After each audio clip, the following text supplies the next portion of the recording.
Hello ಎಲ್ಲರಿಗೂ welcome back to my YouTube channel. ಇವತ್ತು ನಾನು ಸ್ಪೆಷಲ್ ಆಗಿ ವೆಜ್ ಬಿರಿಯಾನಿ ಮಾಡ್ತಿದ್ದೀನಿ. ಸೊ ಹೇಗೆ ಮಾಡೋದಂತ ನೋಡೋಣ. ಅದಕ್ಕಿಂತ ಫಸ್ಟು ನೀವೆಲ್ಲ ನನ್ನ ಚಾನಲ್ನ ಸಬ್ಸ್ಕ್ರೈಬ್ ಮಾಡ್ಕೋಬೇಕು ಮತ್ತು ಈ ವಿಡಿಯೋನ ನಿಮ್ಮ ಫ್ರೆಂಡ್ಸ್ಗೆ ನಿಮ್ಮ ಫ್ಯಾಮಿಲೀಸ್ಗೆ ಶೇರ್ ಮಾಡಬೇಕು. ಬನ್ನಿ ನೋಡೋಣ. ಇವಾಗ ಫಸ್ಟು ವೆಜಿಟೇಬಲ್ಸ್ ಮ್ಯಾರಿನೇಟ್ ಮಾಡೋಣ. ಅದಕ್ಕೆ ಮೊಸರು, ಕ್ಯಾರೆಟ್, ಬೀನ್ಸ್ ಮತ್ತು ಸ್ವೀಟ್ ಕಾರ್ನ್, ಬಟಾಣಿ, ಕ್ಯಾಪ್ಸಿಕಮ್ ತೊಗೊಂಡಿದ್ದೀನಿ. ನೆಕ್ಸ್ಟ್ ಈಗ ನಾವು ಆನಿಯನ್ನ ಡೀಪ್ ಫ್ರೈ ಮಾಡ್ಕೊಳ್ಳೋಣ. ಅದಕ್ಕೋಸ್ಕರ ಬಾಣಲಿ ತೊಗೊಂಡು ಅದಕ್ಕೆ ಎಣ್ಣೆ ಹಾಕ್ಕೊಂಡು ನಾವು ಕಟ್ ಮಾಡಿರ್ತೀವಲ್ಲ ಆನಿಯನ್, ಅದನ್ನ ಹಾಕ್ಬಿಟ್ಟು ಚೆನ್ನಾಗಿ ಡೀಪ್ ಫ್ರೈ ಮಾಡ್ಕೊಳ್ಳೋಣ. ಲೈಕ್ ಲೋ ಫ್ಲೇಮಲ್ಲಿ ಮಾಡಿದ್ರೆ ಇನ್ನೂ ಟೇಸ್ಟಿಯಾಗಿರುತ್ತೆ. ಸೊ ಚೆನ್ನಾಗಿ ಇದು ಆನಿಯನ್ ಫ್ರೈ ಆಗೋಗಂಟ ನಾವು ವೆಯ್ಟ್ ಮಾಡೋಣ. ಸೊ ಈ ಕಲರ್ ಆಗಬೇಕು. ಇವಾಗ ಒಂದು ಬೌಲ್ ತೊಗೊಂಡು ಅದಕ್ಕೆ ಮೊಸರು ಮತ್ತು ಕ್ಯಾಪ್ಸಿಕಮ್ಮು, ಕ್ಯಾರೆಟು, ಬೀನ್ಸು, ಬಟಾಣಿ, ಸ್ವೀಟ್ ಕಾರ್ನ್ ಇಟ್ಟಿರಲ್ಲ ಅದನ್ನೆಲ್ಲ ಹಾಕೋಣ. ಅಡಿಷ್ನಲ್ ಬೇಕಾದ್ರೆ ಮಶ್ರೂಮು ಮತ್ತು ಹೂಕೋಸನ್ನ ಕೂಡ ಹಾಕೊಬೋದು. ಆ ಟೇಸ್ಟ್ ಇನ್ನೂ ಚೆನ್ನಾಗಿರುತ್ತೆ ಅವಾಗ. ಸೊ ಇದನ್ನ ಇಷ್ಟನ್ನು ಹಾಕ್ತಿದ್ದೀನಿ ಇವಾಗ.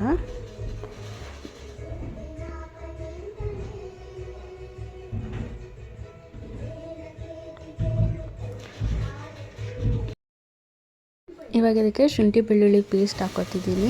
ಮತ್ತು ಆವಾಗಲೇ ನಾವು ಆನಿಯನ್ಸ್ ಫ್ರೈ ಮಾಡ್ಕೊಂಡ್ರಲ್ಲ ಅದನ್ನು ಸ್ವಲ್ಪ ಹಾಕ್ಕೊಳ್ಳೋಣ. ಮತ್ತು ಖಾರಕ್ಕೆ ಎಷ್ಟು ಬೇಕೋ ಅಷ್ಟು ಚಿಲ್ಲಿ ಪೌಡರು, ಮತ್ತು ಇದ್ರ ಜೊತೆ ಅಡಿಷ್ನಲಾಗಿ ನಾನು ಸ್ವಲ್ಪ ಅರಿಶಿನ ಪುಡಿ ಮತ್ತು ಗರಂ ಮಸಾಲ ಮತ್ತು ಬಿರಿಯಾನಿ ಮಸಾಲ ಪೌಡರ್ ಕೂಡ ಹಾಕ್ಕೊತಿದ್ದೀನಿ. ಸ್ವಲ್ಪ ಅಷ್ಟೇ ಹಾಕ್ತಿದ್ದೀನಿ.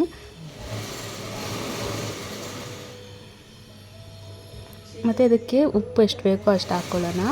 ಮತ್ತು ಇದಕ್ಕೆ ಸ್ವಲ್ಪ ಎಣ್ಣೆ ಹಾಕ್ಕೊಳ್ಳೋಣ, ಕಲಸೋದಕ್ಕೆ ಈಸಿ ಆಗುತ್ತೆ. ಸೊ ಇದನ್ನು ಚೆನ್ನಾಗಿ ಕಲಸಿ ಒಂದು 15 ಮಿನಿಟ್ಸ್ ಮ್ಯಾರಿನೇಟ್ ಮಾಡೋಣ. ಮತ್ತು ರೈಸ್ ಪ್ರಿಪೇರ್ ಮಾಡೋದಕ್ಕೆ ಕೊತ್ತಂಬರಿ, ಮೆಣಸಿನ್ಕಾಯಿ, ನಿಂಬೆಹಣ್ಣು, ಅನಾನಸ್ ಹೂವು, ಚಕ್ಕೆ, ಲವಂಗ, ಏಲಕ್ಕಿ ತೊಗೊಂಡಿದ್ದೀನಿ. ನೆಕ್ಸ್ಟು ಬಿಸಿ ನೀರು ಕಾಯೋಕ್ಕಿಡೋಣ. ಸೊ ಕುದಿಯೋಕ್ಕೆ ಸ್ಟಾರ್ಟ್ ಆದಮೇಲೆ ನಾವು ಅವಾಗೆ ತೊಗೊಂಡಿದ್ವಲ್ಲ ಅದನ್ನೆಲ್ಲ ಹಾಕಿ ಚೆನ್ನಾಗಿ ಕುದಿಸೋಣ. ಸೊ ಇದು ಚೆನ್ನಾಗಿ ಬಾಯ್ಲ್ ಆಗಲಿ. ಇದಕ್ಕೆ ಎಷ್ಟು ಉಪ್ಪು ಬೇಕೋ ಅನ್ನಕ್ಕೆ ಅಷ್ಟು ಉಪ್ಪು ಹಾಕ್ಕೊಳ್ಳೋಣ. ಮತ್ತು ನಾನಿಲ್ಲಿ 4 ಗ್ಲಾಸ್ ನೀರು ತೊಗೊಂಡಿದ್ದೀನಿ. 2 ಗ್ಲಾಸ್ ಅಕ್ಕಿ ತೊಗೊಂಡು ವಾಶ್ ಮಾಡಿ ಸ್ವಲ್ಪ ನೆನೆಸಿಟ್ಟಿದ್ದೀನಿ. ಸೊ ಅನ್ನ ಸಾಫ್ಟಾಗಿ ಆಗುತ್ತೆ ಅಂತ. ನೋಡಿ ಇದೀಗ ಬಾಯ್ಲ್ ಆಗೋವಾಗ ನಾವು ನೆನೆಸಿಟ್ಕೊಂಡಿರ್ತೀವಲ್ಲ ಅಕ್ಕಿ, ಅದನ್ನ ಇದಕ್ಕೆ ಟ್ರಾನ್ಸ್ಫರ್ ಮಾಡ್ಕೊಳ್ಳೋಣ. ಸೊ ಇದು ಅಕ್ಕಿ ಬರೀ 80% ಮಾತ್ರ ಬೇಯಬೇಕು, ಆವಾಗಲೇ ಚೆನ್ನಾಗಿರೋದು. ನೋಡಿ ಇಷ್ಟು ಬೆಂದಿದೆ 80%. ಸೊ ಇದನ್ನ ನಾನು ನೀರನ್ನ ಅಕ್ಕಿನ ಸಪ್ರೇಟ್ ಮಾಡ್ಕೊತಿದ್ದೀನಿ. ಈಗ ಸಪ್ರೇಟ್ ಮಾಡ್ಕೊಂಡಿದ್ದೀನಿ. ಇವಾಗ ನೆಕ್ಸ್ಟು ನಾನು ಗ್ಯಾಸ್ ಆನ್ ಮಾಡಿಕೊಂಡು ಕುಕ್ಕರ್ ಇಟ್ಕೊತಿದ್ದೀನಿ. ಆವಾಗೇ ಮ್ಯಾರಿನೇಟ್ ಮಾಡೋಕೆ ಇಟ್ಟಿದ್ವಲ್ಲ ವೆಜಿಟೇಬಲ್ಸು ಅದನ್ನೆಲ್ಲ ಹಾಕ್ಕೊತಿದ್ದೀನಿ. ಹಾಕ್ಕೊಂಡು ಒಂದೇ ಸಮ ಮಾಡ್ಕೊತಿದ್ದೀನಿ. ಸೊ ಎಲ್ಲ ವೆಜಿಟೇಬಲ್ಸು ಬೇಯುತ್ತೆ ಅಂತ. ಇದಕ್ಕೆ ಇನ್ನೊಂಚೂರು ಆಯಿಲ್ ಆ್ಯಡ್ ಮಾಡ್ಕೊತಿದ್ದೀನಿ. ಆವಾಗ ನಾನು ಸ್ವಲ್ಪ ಹಾಕಿದೆ. ಸೊ ಅದಕ್ಕೆ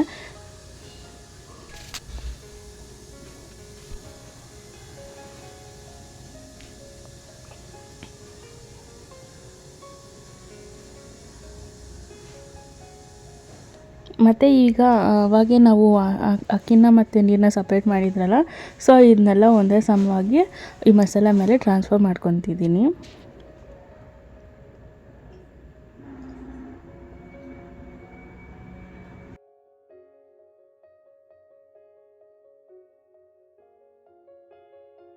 ನಾವು ಇದ್ರ ಮೇಲೆ ತುಪ್ಪ ಬೇಕಾದ್ರೂ ಹಾಕ್ಕೋಬೋದು. ನಾನು ಇಲ್ಲಿ ಯಾವಾಗ ಫ್ರೈ ಮಾಡ್ಕೊಂಡಿದ್ನಲ್ಲ ಆನಿಯನ್ಸ್ ಅದನ್ನ ಹಾಕ್ತಿದ್ದೀನಿ.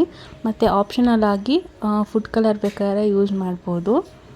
ಮತ್ತು ಈಗ ಇದನ್ನು ಹಾಕ್ಬಿಟ್ಟು 10 ಮಿನಿಟ್ಸ್ ಲೋ ಫ್ಲೇಮಲ್ಲಿ ಮುಚ್ಚಿಡ್ತಿದ್ದೀನಿ. ಈಗ 10 ಮಿನಿಟ್ಸ್ ಆದಮೇಲೆ ಓಪನ್ ಮಾಡ್ತಿದ್ದೀನಿ. ನಮ್ಮ ವೆಜಿಟೇಬಲ್ ಪಲಾವ್ ರೆಡಿ ಆಗಿದೆ.